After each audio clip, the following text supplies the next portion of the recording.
Bonsoir, il est presque minuit. J'aimerais vous parler aujourd'hui d'une histoire qui a eu lieu à l'époque de la Bible, à l'époque du roi David. Cette histoire est racontée dans le livre de 2 Samuel, chapitre 16, à partir du verset 5 jusqu'au verset 14. En fait, on nous raconte l'histoire d'un homme qui s'appelait Chiméi et du roi David, lorsque son fils Absalom l'avait détrôné, lorsque son fils Absalom l'avait évincé du trône pour prendre sa place.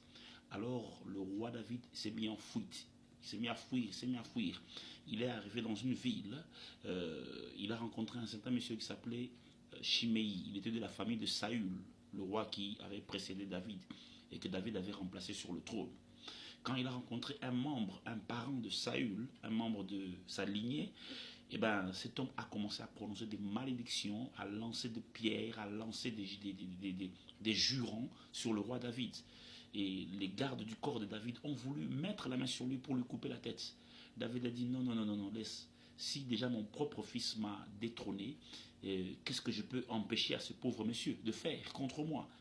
Eh bien, l'histoire a continué. Pendant que le roi David continue à fuir, la Bible déclare que ce monsieur a marché en parallèle. Et pendant qu'il marchait en parallèle, il a continué avec ses imprécations, ses malédictions contre le roi David.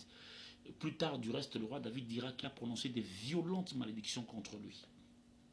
Mais Dieu étant bon, la rébellion d'Absalom n'a pas abouti.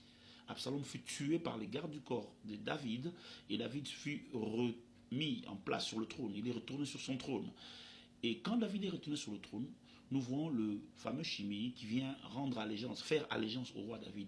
Il vient, il se prosterne devant David et il dit non, non, non, s'il te plaît, ne considère pas les paroles que j'avais prononcées. Considère juste que ton serviteur s'était égaré.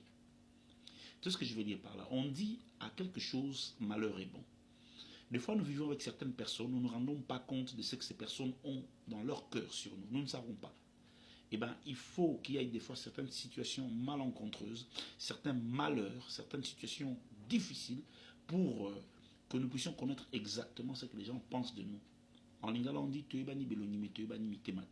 des fois, c'est à travers la souffrance, c'est à travers certaines épreuves que le cœur, le visage réel des gens se révèle.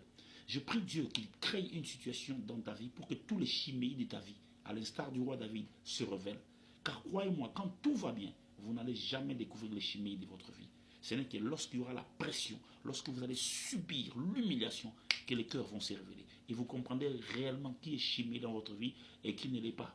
Que Dieu vous bénisse. Much love.